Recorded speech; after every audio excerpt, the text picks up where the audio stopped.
Avec un taux de participation de plus de 56%, les Côtes d'Armor font figure de bons élèves. À voter.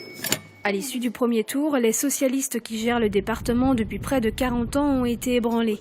Mais Vincent Lemot reste confiant sur l'issue du scrutin. Une satisfaction, tout d'abord, pour être aujourd'hui à gauche la force la plus importante. On a réussi à dépasser les 40% dans un certain nombre de cantons. Elle est située entre 30 et 40% dans une autre série de cantons. Donc on voit bien qu'il y a un mouvement de dynamique pour le deuxième tour. Pour Alain Cadec, le leader de l'opposition, tout est encore possible. Écoutez, sur le département des Côtes d'Armor, on peut dire qu'il y a un succès incontestable des candidats de l'Union du Centre et de la droite républicaine.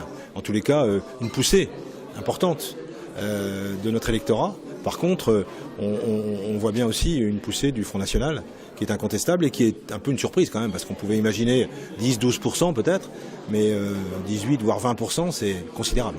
Avec 19% des suffrages, le FN arrive en tête au premier tour, mais il ne sera présent au second tour que dans un seul canton, à Bron, pour une triangulaire face au PS et à l'UMP. Les gens. Dans le canton de Callac, 2 conseillers départementaux socialistes ont été élus dès le premier tour. Pour l'ensemble des 26 autres cantons, on prévoit des duels qui s'annoncent très serrés. La majorité de gauche a été sérieusement accrochée. Ce n'est pas une surprise. C'est aussi pas une percée, mais une confirmation du Front National.